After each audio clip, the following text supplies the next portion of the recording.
నమస్కారం. ఓం శాంతి కార్యక్రమానికి స్వాగతం. ఓం శాంతి కార్యక్రమంలో మనం నిన్న తెలుసుకున్నాం గాడ్ రియలైజేషన్కి సంబంధించి ఆత్మ వేరు పరమాత్మ వేరు అని. మరి ఈరోజు మనం ఆ పరమాత్మను చేరుకోవడానికి మెడిటేషన్లో ఎన్ని రకాల పద్ధతులు ఉన్నాయో తెలుసుకుందాం. మరి ఈ విషయాలు మనకు తెలియచేయడానికి మనతో పాటు ఉన్నారు సిస్టర్ శక్తి గారు. మరి వారిని అడిగి మరిన్ని విషయాలు తెలుసుకుందాం. నమస్కారం అండి. నమస్కారం. మనం నిన్న చూసినట్లయితే ఆత్మ వేరు పరమాత్మ వేరు అనుకున్నాం. మరి ఈరోజు ఆ పరమాత్మను చేరుకోవాలంటే ఎలాంటి మార్గాలు ఉన్నాయి తెలియదు. ఎంత చక్కగా పరమాత్మను చేరుకోవడానికి మనం భక్తిలో కొన్ని శ్లోకాలను ఉపయోగిస్తాం. ఉదాహరణకు ఒక శ్లోకంను చూసినట్టు అయితే త్వమేవ మాతాశ్చ పితా త్వమేవ త్వమేవ బంధుశ్చ సఖా త్వమేవ త్వమేవ విద్యా ద్రవిణం త్వమేవ త్వమేవ సర్వం మమ దేవ దేవ అంటాం. ఎంత అద్భుతమైనటువంటి అనుసంధానం ఆత్మది పరమాత్మతో పాటు ఉంటుందంటే, శారీరకంగా మనం కనుక గమనించినట్టయితే భర్తతో ఒక సంబంధం, తండ్రితో ఒక సంబంధం, బిడ్డతో ఒక సంబంధం, మిత్రులతో ఒక సంబంధం, విభిన్నమైనటువంటి వ్యక్తులతో విభిన్న సంబంధాలు ఉంటాయి. కానీ మనం సర్వం మమ దేవ దేవ అని అంటాం. అంటే ఆత్మగా ఎప్పుడైతే మనం ఫీల్ చేస్తామో, ఆ అనుభూతిని పొందుతామో, అప్పుడు ప్రతి సంబంధం భగవంతుడితో జోడించడం జరుగుతుంది. ఎలాగైతే ఒక బిడ్డ తన తండ్రిని మర్చిపోడు. ఎట్టి సందర్భాల్లో మీ తండ్రి పేరు అనగానే మనం సర్టిఫికేట్ నింపినా ఏది నింపినా ఫస్ట్ పేరు, దాని తర్వాత ఫాదర్ ఆఫ్ కేర్ ఆఫ్ అని ఉంటుంది.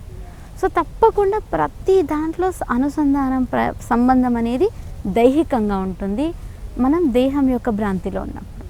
ఎప్పుడైతే ఆత్మిక స్థితిలో ఉంటామో ఆత్మ యొక్క సంబంధం అనేది పరమాత్మతో ఉంటుంది. సో ఆత్మతో సర్వ సంబంధాలు ఈ బ్రహ్మకుమారిస్లో all over the world more than 9 lakhs practice చేస్తున్నారు. ఒక్కొక్కరితో కనుక రీసెంట్గా మన దగ్గరకు ఒక ఆవిడ వచ్చి ఉండే, ఢిల్లీలో ఉంటుంది అన్నట్టు. కొడుకు కావాలి అని ప్రయత్నిస్తూ 7 daughters. సో కొడుకు చివరికి ఇంకా 7తో సరిపెట్టేసుకున్నారు, ఇంకా ప్రయత్నం ఆపేశారు.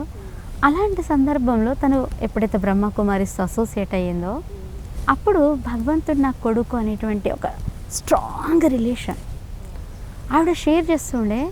నేను ఆ పరమాత్మ శివుడు శాశ్వతమైన నామం సోను అని ప్రేమగా పెట్టుకున్నాను. ఎన్ని ఎక్స్పీరియన్సెస్ అంటే తన కీస్ ఇంట్లో మర్చిపోయినా, టికెట్ మర్చిపోయినా, ఎక్కడైనా సోను బేటా నాతో రా అని ఆ భగవంతుడితో ఏదైతే అనుసంధానం ఉందో, ఆవిడకి ఇప్పుడు ఇంట్లో 7 పిల్లలకు మ్యారేజ్ అయిపోయింది, అందరు సెటిల్ అయిపోయి వెళ్ళిపోయారు, ఆవిడ వాళ్ళ హస్బెండ్. కానీ ఇప్పుడు చెప్తుంది మేము 3 అని, నా కొడుకు సోను బేటా అంటే ప్రతిదీ ఆమె చెప్తుంది అన్నట్టు. ఒక్క క్షణం ఒకసారి నేను బయటకు వెళ్తూ సోను బేటా అని వెళ్ళి చెప్పడం మర్చిపోతే కారే స్టార్ట్ కాదు ఆమె డ్రైవింగ్ చేయడానికి కూర్చుంటే. ఎప్పుడైతే మళ్ళీ లోపలికి వెళ్ళి సోను బేటా మేము జారయ్యాం, వెంటనే కారు ఇమీడియట్గా స్టార్ట్. ప్రతి చిన్న విషయం నుండి పెద్ద విషయం వరకు భగవంతుణ్ణి కొడుకుగా. మనం పురాణాల్లో ఇతిహాసాల్లో చూస్తే అనసూయగా, సతీ అనసూయ త్రిమూర్తులను తన కొడుకుగా చేసుకొని లాలించి పాలించినట్టుగా చూపిస్తారు. యథార్థంగా కేవలం సతీ అనసూయ గారే కాదండి, ప్రతి ఒక్క ఇల్లాలు, ప్రతి ఒక్క వ్యక్తి. ఎందుకంటే ఈ రోజుల్లో మన మెడిటేషన్ సెంటర్స్కి ఎంతోమంది వస్తుంటారు. కొన్నిసార్లు పిల్లలు అమెరికాలో ఉంటారు, వారు ఇక్కడ స్థిరపడి ఉంటారు. ఒక కప్పులు వస్తున్నారు అన్నట్టు, 70+ అన్నట్టు ఆవిడకి, బట్ చాలా young and high profile, active అన్నట్టు, చాలా మెచ్యూరిటీ. ఇందులోకి వచ్చాక ఆమెకొక్కటి ఈ గాడ్లీ ఫ్యామిలీ, ఎవరైతే భగవంతుని రియలైజ్ చేస్తాం మనందరము చిల్డ్రన్ ఆఫ్ గాడ్, భగవంతుడి సంతానం, వసుదైక కుటుంబం. సో ఆవిడ వాళ్ళ హస్బెండ్కి నీ రీప్లేస్మెంట్ అయ్యారు.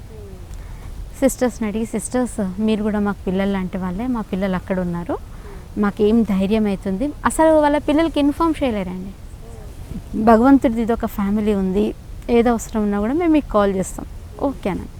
సో ఎంత చక్కగా ఆపరేషన్ అయిపోయింది, పూర్తయిపోయింది. వాళ్ళకి అలాంటి ఫీలింగే రాలేదు, మేము ఎక్కడి నుండో దూరం ఉన్నాము.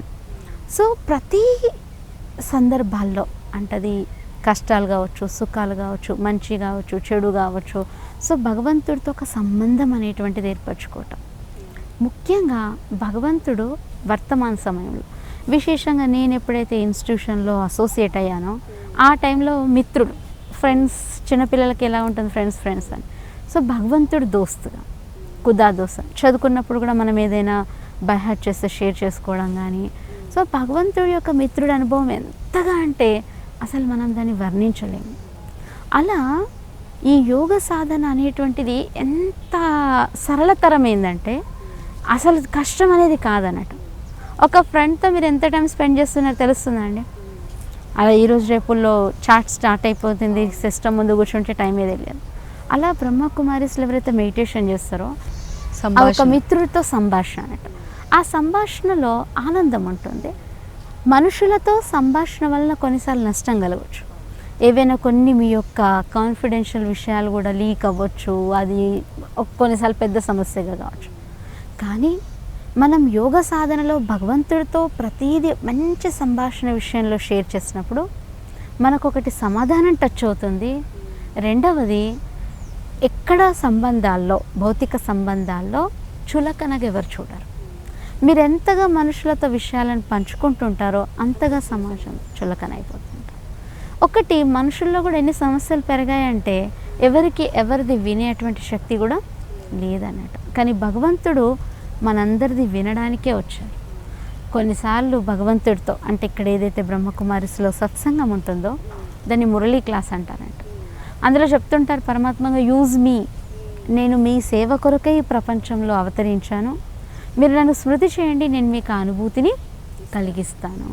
సో అలాంటి అనుభూతిని పొందేటువంటి సమయం ఇది. అయితే ఈ భగవంతుణ్ణి పూజించడానికి ఇప్పుడు మీరు చెప్తున్నారు సమయం, నిజంగా ఒక సమయం అంటూ ఉంటుందా ఆయన్ని ప్రసన్నం చేసుకోవడానికి? చాలా చక్కని ప్రశ్న. ఎందుకంటే ప్రతీది కూడా వక్తుపర్ అంటారంట. సమయానికి చేసింది ఒకటి, జీవితంలో ఒక సమయం, ఇంకొకటి దినచర్యలో ఉన్నటువంటి 24 గంటల్లో. చాలామందిలో ఒక భ్రాంతి ఎలా ఉంటుందంటే యవ్వన వయసులో యోగ సాధన ఇవన్నీ ఎందుకులేండి, వృద్ధాప్యంలో వచ్చాక అనుకుంటారు, బాల్యావస్థలో ఇవన్నీ ఎందుకండి అనుకుంటారు. కొంతమంది అంటారు, సిస్టర్ మీరు మొక్కే వంగంది మానే వంగదు, చిన్నపిల్లల నుండే మీరు స్టార్ట్ చేయండి అని చెప్తారు. ఎలాగైతే వాటర్ ఉందనుకోండి, పిల్లల, మధ్య వయస్కుల, వృద్ధాప్యుల ఏది ఉండదు, ప్రతి ఒక్కరికి నీరు అనేది కావాలి. అలా ఈ జీవితం యొక్క సమయంలో, జీవిత ప్రయాణం యొక్క సమయంలో కనుక మనం గమనించినట్టయితే ప్రతి ఒక్క వయసు ఉన్నటువంటి వారికి, ప్రతి ఒక్క రంగంలో ఉన్న వాళ్ళకి, అది ఏ ఒక్క రంగంలో స్థిరపడినా, ఏ ఒక్క వయసులో ఉన్నా మెడిటేషన్ అనేటువంటిది ప్రతి ఒక్కరికి అవసరం. అంటే మెడిటేషన్ అనేటువంటిది కేవలం మన మనసుకు ప్రశాంతతనివ్వటం. చిన్నపిల్లలు ప్రాక్టీస్ చేస్తే వాళ్ళ చదువులో నైపుణ్యత పెరుగుతుంది, వాళ్ళ ఆల్రౌండ్ డెవలప్మెంట్. ఒక బాబు మా దగ్గరికి వస్తున్నాడంటే ఎంబీబీఎస్లో ఫస్ట్ ర్యాంక్ వచ్చారు, గోల్డ్ మెడల్. సో ఎందుకు చిన్నప్పటి నుండి ప్రతి రంగంలో, క్రికెట్లో కానివ్వండి, ప్రతి రంగంలో ఒక రంగంలోకి వెళ్తే ఇంకొక దానిపైన ఏకాగ్రత తగ్గుతుంది అనేది ఉండదు అన్నట్టు. అంటే ఎప్పుడు ఏది పాత్ర పోషిస్తే ఆ పాత్రలో సంపూర్ణంగా లీనమై దానిని ఆస్వాదిస్తూ నేర్చుకోవటం అన్నట్టు. ఎప్పుడైతే నేర్చుకునే టైంలో దాన్ని ఆస్వాదించామో అది కేవలం బరువు అనిపిస్తుంది చదువు. సో చదువును కూడా ఆస్వాదించడం, ఎంజాయ్ చేయడం, అదొక బర్డెన్ లాగా ఫీల్ కారన్నట్టు. అది గేమ్స్ ఉండనియండి, డ్యాన్స్ ఉండనియండి, ఏ కళ అయినా, ఏ అంశమైనా ప్రతి ఒక్క దాన్ని కూడా ఆస్వాదించేటువంటి కళ ఈ యోగ సాధనలో మనిషికి అర్థమవుతుంది అన్నట్టు.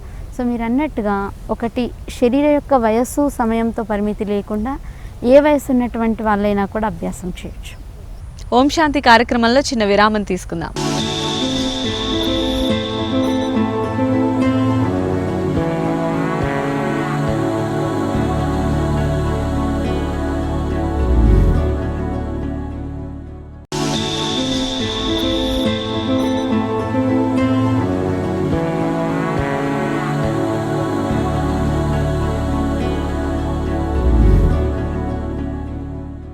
ఓం శాంతి కార్యక్రమానికి తిరిగి స్వాగతం.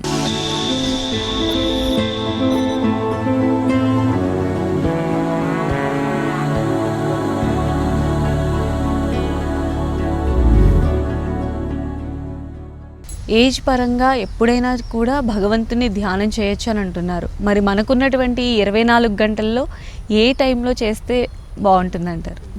మనం కనుక దినం మొత్తంలో చూసినట్టయితే సర్వసామాన్యంగా మనందరం రిలాక్స్ అవుతాం సన్ రైజ్ సన్సెట్. శరీరం ప్రకృతితో తయారైంది. సూర్యోదయం సూర్యాస్తమం అనేది ప్రకృతి మనకి ప్రశాంతంగా ఆహ్లాదకరంగా ఉంటుంది. సో ఆ 2 సమయాలు కూడా యోగ సాధనకి చాలా మంచివి. అంతకు మించి సూర్యోదయం కంటే ముందు ఏదైతే ఉందో ఇంచుమించు 2 గంటల నుండి 5 గంటల మధ్య ప్రాంతంను బ్రహ్మ ముహూర్త సమయం అని అంటారు. అందులో ఈ బ్రహ్మకుమారిస్ బ్రాంచెస్ ఏదైతే ఉన్నాయో, ఎవరైతే రెగ్యులర్గా మెడిటేషన్ ప్రాక్టీస్ చేస్తూ ఉంటారో 4 గంటల నుండి 4:15 వరకు 45 మినిట్స్ సామూహికంగా ప్రాక్టీస్ చేస్తారు. వ్యక్తిగతంగా ఎవరు ఏ టైం కావాలనుకున్నా కూడా చేసుకోవచ్చు. అలా అని బ్రాంచెస్కి అందరు వాళ్ళ ఇళ్లలో నుండి రారు. ఒక ఇంట్లో 4 ప్రాక్టీస్ చేస్తే 4 కలిసి కూర్చుంటారు. రిట్రీట్ సెంటర్స్ ఇప్పుడు హైదరాబాద్లో మనది గచ్చిబౌలిలో ఉన్నటువంటి షాన్సరోవర్లో 50-60 మెంబర్స్ ఉంటారు. ఆ ఎర్లీ మార్నింగ్ టైంలో అందరూ సామూహికంగా, మౌంట్ ఆబులో ఎక్కడైతే రిట్రీట్ సెంటర్స్ ఉన్నాయో ఎక్కువ గ్రూప్ మొత్తంలో కూడా సామూహికంగా చేయటానికి ఆ ఉదయం యొక్క సమయము తర్వాత 6-8 వరకు చాలా మంచి సమయం.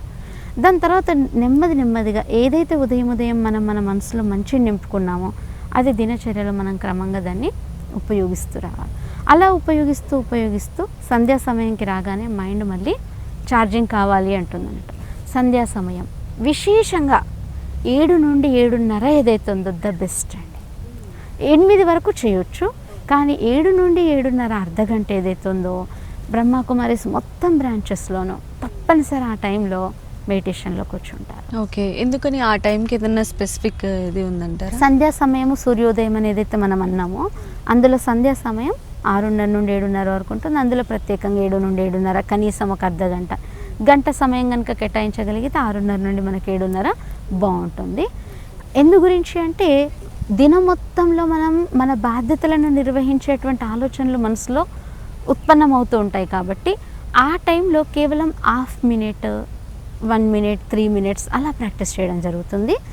ట్రాఫిక్ కంట్రోల్ ఎలా అయితే మనం మార్గ మధ్యలో ప్రయాణం చేస్తుంటే ప్రధాన కూడళ్ళల్లో ఏవైతే సిగ్నల్స్ ఉంటాయో ఆపటానికి, అదేవిధంగా మన దినచర్యలో ఒక భార్య కానివ్వండి, మీరు ఒక కర్తవ్యంలో మీరు ఒక టీవీ యాంకర్గా కానివ్వండి, ఎన్నో రోల్స్ ఉంటాయి. ఆ రోల్స్ మధ్యలో ఒక హాఫ్ మినిట్ మనం చేసినప్పుడు కొన్నిసార్లు మీకు ఇంట్లో అర్జెంట్ మీ బాబుని చూడాలనిపించింది, ఒక 1 మినిట్ విరామం తీసుకొని కలుస్తారు. అదేవిధంగా ఆత్మ కూడా పరమాత్మను కలవాలి అనేటువంటి తపన ఉంటుంది. సో ఈ కర్తవ్యంను చేస్తూ కూడా ఒక హాఫ్ మినిట్ మనం అటు కనెక్ట్ చేసినప్పుడు ఇప్పుడు చిన్నపిల్లల ఫేస్ చూడగానే రిలాక్స్ అయిపోతారు. ఎందుకంటే వాళ్ళు ఆ ఇన్నోసెన్స్నెస్, అమాయకత్వం. అలా భగవంతుడు సర్వగుణ సాగరుడు. మొత్తం ప్రపంచానికి నీటిని అందించిన సముద్రంలో నీరు తరగదు, మొత్తం ప్రపంచానికి వర్షం రూపంలో అందించినా తరగదు. అలా భగవంతుడికి పూర్తి ప్రపంచానికి సుఖము, శాంతి, ఆనందాన్ని అందించిన భగవంతుల్లో ఈ గుణాలు తరగవు. అందుకనే సర్వగుణ సాగరుడు అని భగవంతుని వర్ణిస్తారన్నట్టు. అలా పరమాత్మను మధ్యలో మనం స్మృతి చేస్తూ కూడా సాయంత్రం ఎందుకు చక్కగా తప్పనిసరి అంటే మనం మధ్యలో ఎమర్జెన్సీ గురించి ఛార్జింగ్ పెట్టుకుంటాం. బట్ మనం ఫ్రీగా ఉన్నప్పుడు ఛార్జర్కి పెట్టేసి ఒక 1/2 అవర్ 1 అవర్ పెట్టేస్తాం. అలా మన మైండ్ ఛార్జ్ కావటానికి కూడా ఉదయం కానీ సాయంత్రం కానీ బాధ్యత పరంగా కూడా కొంచెం ఫ్రీగా ఉంటాం. ప్రకృతి పరంగా కూడా శరీరానికి ఈ సమయంలో చెట్లు ఎక్కువగా ఆక్సిజన్ రిలీజ్ చేస్తవి, కార్బన్ డైఆక్సైడ్ను పీల్చుకుంటవి. అలా ఒక ఆహ్లాదకరమైనటువంటి వాతావరణం శరీరానికి మనసుకు కూడా అవసరం కాబట్టి ఉదయము సాయంత్రం అనేటువంటిది చాలా మంచి సమయం ఈ యొక్క యోగ సాధనకి. అయితే సిస్టర్, చాలామంది కూడా ఇప్పుడు మెడిటేషన్ అంటే గంటలు చేసేసేయాలి, గంటలు పరమాత్మని ధ్యానం అని అనుకుంటూ ఉంటారు. అది ఎంతవరకు కరెక్ట్ అంటారు? అంటే మనసు పెట్టి చేస్తే ఎంతసేపు చేయొచ్చు అండి? ఇప్పుడు మనం మొబైల్ స్విచ్ ఆఫ్ చేసి కనుక మీరు ఛార్జ్ చేస్తారంటున్నాను, ఒక 10 మినిట్స్లోనే 50% ఛార్జ్ అవుతారు. మీరు దాంట్లో మాట్లాడుతూ కనుక ఛార్జర్కి పెట్టారనుకోండి, ఒకటి డేంజర్, అపాయం కూడా, ఇంకొకటి అంత తొందరగా కూడా ఛార్జ్ కాదు. అందు గురించి ఉదయం సమయంలో ఫ్రీగా ఉన్నప్పుడు, సంధ్యా సమయంలో ఫ్రీగా ఉన్నప్పుడు ఒక 1/2 అవర్ to 1 అవర్ చాలా మంచిగా చేస్తే సరిపోతుంది. ఈ యోగ సాధనకి సమయం ఏదైతే ఉంటుందో మనం ఎంత దాన్ని ఆస్వాదిస్తుంటామో అంత సమయం పెంచుకుంటే ఏం కాదు. ఇప్పుడు ఉదాహరణకి పిల్లలు వీడియో గేమ్స్ ఆడతారు, వాళ్ళ గేమ్స్ ఒక 1/2 అవర్ మీరు ఆడడానికి పంపిస్తే బాగుంటుంది. ఒకవేళ అదే అలవాటుగా నిరంతరం ఆ సిస్టమ్కో, ట్యాబ్కో, మొబైల్కో కనెక్ట్ అయిపోయి అదే చూస్తున్నారనుకోండి, దానివల్ల నష్టం. రిలాక్సేషన్ బదులు నష్టం. అదేవిధంగా యోగ సాధనలో కూడా కర్తవ్యంను చేస్తూ మధ్యలో కొద్ది సమయం రిలాక్స్ అవ్వటం చాలా అవసరం. కానీ రోజుల తరబడి గంటల తరబడి కూర్చోవడం కాదు. కొన్నిసార్లు స్పెషల్, ఇప్పుడు వర్షాలు పడాలి అంటే మనం ప్రత్యేకంగా చేస్తాం. ఏదన్నా శారీరక సమస్య ఉంది, సంబంధాలు సమస్య ఉంది, అన్ని సమస్యలకి సమాధానం మనకి యోగ సాధన ద్వారా లభిస్తుందన్నమాట. అలాంటప్పుడు ఎక్కువ సమయం తీసుకొని కొద్దిమంది చేస్తారు, దానివల్ల నష్టం ఉండదు. టార్గెట్ ఓరియంటెడ్, ఒక లక్ష్యంతో. ఇప్పుడు అలా గంటల తరబడి ఆటలు ఆడుతూ ఉంటే రిలాక్సేషన్ బదులు నష్టం. అలా లక్ష్యం లేకుండా గంటల తరబడి కూర్చుంటే అది నష్టం. కానీ ఒక లక్ష్యం అనేది ఉంది, దేని కొరకు నేను ఇది ఇంత సమయం కూర్చుంటున్నాను. ఇంకొకటి పరమాత్మ యొక్క స్మృతి అనేటువంటిది మనం వివరించుకున్నాం సంబంధాల రూపంలో. సంబంధాలు ఎలాంటివండి, మర్చిపోలేం. అలాంటిది ఈ యోగ సాధనలో ఒకసారి నేను ఆత్మను, పరమాత్మ సంతానంను అనేటువంటి సంబంధం, ఆ బాండేజ్ అనేది ఒకసారి మంచిగా ఏర్పడిందంటే అసలు యోగంలో ఆనందమే ఆనందం. అన్ని కర్తవ్యాలను కూడా ఆనందిస్తూ ఉంటారు. అలా ఈ రాజయోగం అనేటువంటిది మన జీవితంలో ఒక భాగం, కానీ దీని కొరకు ప్రత్యేకంగా మనం సెపరేట్ కావలసినటువంటి అవసరం లేదు. బాధ్యతల నుండి కానీ, సంబంధాల నుండి కానీ, కర్తవ్యం నుండి కానీ, ఇదొక జీవిత విధానం అన్నట్టు సాధన అనేది. అంటే భగవంతుడు భగవద్గీతలో ఎలా అయితే ఒక వస్తువు కొన్నప్పుడు ఇన్స్ట్రక్షన్స్ ఉంటాయో, అలా జీవితం మనకు ప్రసాదించినప్పుడు ఆ జీవితం యొక్క విధానమే శ్రీమద్ భగవద్గీత. అది పరమాత్మ యొక్క రాజయోగం యొక్క సారాంశం అన్నట్టు. అయితే శక్తి గారు, ఇక అల్టిమేట్గా మనం చూసుకోవాలంటే పరమాత్మతో ఎలాంటి సత్సంబంధాలు మనం కొనసాగిస్తూ ఈ మెడిటేషన్ని కొనసాగించాలంటారు? ఎలాగైతే మనం పరమాత్మ అనుభూతి యొక్క నిన్న విన్న అంశంలో, ఈరోజు విన్న అంశంలో ఓవరాల్గా సంక్షిప్తంగా ఏంటంటే పరమాత్మ యొక్క పేరు, రూపము. పేరు మనం ఏం తెలుసుకున్నామండి, సదాశివ. రూపం జ్యోతిబిందు స్వరూపం, ఆత్మరూపం, పరమాత్మ రూపం మీ కళ్ళతో కనపడినటువంటిది. ఉండేటువంటి స్థానం పరంధామం, కాబట్టి పరంధాముడు అని అంటుంటాం. వచ్చేటువంటి సమయం కలియుగంతం అని మన భాషలో చెప్పొచ్చు. మనం శ్లోకం రూపంలో విన్నాం, యదా యదా హి ధర్మస్య గ్లాని పెరిగినప్పుడు. సో సంబంధం ఒకటి, సమయం ఒకటి, విశేషంగా కర్తవ్యం. భగవంతుడు ఎప్పుడెప్పుడైతే దుఃఖము, అశాంతి, ఆత్మలో ఇంప్యూరిటీ, అందుకని భగవంతుడిని గైడ్ అని, లిబరేటర్ అని, మార్గదర్శకుడు, ముక్తిదాత, పతిత పావనుడు అని వర్ణిస్తుంటాం. ఇంకా చివరిగా సంబంధాలు. మెయిన్ భగవంతుడితో మనం సంబంధం అనేది ఒకసారి ఏర్పడితే, సంబంధం అనేది ఇప్పుడు చూడండి, వివాహంకి ముందు మీకు ఆ ఫ్యామిలీతో అసలు కనెక్షన్ ఉండదు. ఒకసారి వివాహం అనేటువంటి బంధంతో పూర్తి సంబంధం అనేది మీరు అలా ఈ శరీరంతో మనం ఈ కర్తవ్యం, అలా అని మీరు పేరెంట్స్ని మర్చిపోరు, కానీ ఆ కర్తవ్యం ఒకటి పెరుగుతుంది. అయితే ఆ కర్తవ్యంలో ఒక జీవితం అనేటువంటిది, ఒక వంశం అనేటువంటిది, ఒక ఫ్యామిలీ సిస్టమ్ అనేటువంటిది ఏర్పడుతుంది. అలా వసుధైక కుటుంబం తిరిగి మళ్ళీ ఈ సమాజంలో సుఖము, శాంతి, ప్రేమ, అనురాగము, ప్రపంచమంతా ఒక కుటుంబంలో ఉండడానికి పరమాత్మతో మనం ఆత్మ, పరమాత్మ, మనం పిల్లల మతడు తండ్రి, ఈ సంబంధం మెయిన్. తండ్రి యొక్క వారసత్వం పిల్లలకి ఎలా వస్తుందో, భగవంతుడి యొక్క శాంతి, సుఖము, ప్రేమ, ఆనందం, ఇవన్నీ గుణాలు కూడా మనకి వారసత్వం రూపంలో ఎప్పుడైతే ఆత్మ అనుకొని పరమాత్మను గుర్తు చేస్తామో, అలా అవన్నీ గుణాల యొక్క ప్రవాహం మన ఆత్మలో వస్తుంది. అప్పుడు సునామీ తగ్గిపోతుంది. కోపం యొక్క సునామీ, ఈర్ష్య యొక్క సునామీ, కంపారిజన్ యొక్క సునామీ, ఇవి మనుషుల్లో ఎంతమంది జీవితాల్లో సూసైడల్ టెండెన్సీ పెరుగుతుంది. ఎప్పుడైతే భగవంతుణ్ణి తండ్రిగా చేసుకుంటారో అసలు అన్ని రకాలైనటువంటి భయాలు పోయి నిర్భయంగా, నిర్మలంగా, నిశ్చలంగా జీవించేటువంటి కళ మనకి వస్తుందన్నట్టు. థ్యాంక్ యూ సో మచ్ శక్తి గారు. ఈరోజు పరమాత్మునితో మనకు ఉండాల్సినటువంటి సంబంధాలు, ఆయన్ని కనుక మనస్ఫూర్తిగా మనం కనుక ధ్యానించినట్లయితే మనలో ఎంత పాజిటివిటీ వస్తుందో చాలా చక్కగా తెలియజేశారు. థ్యాంక్ యూ సో మచ్ అండి. నమస్కారం. ఇది ఇవాల్టి ఓం శాంతి కార్యక్రమం. మరో ఎపిసోడ్లో మళ్ళీ కలుసుకుందాం. నమస్కారం.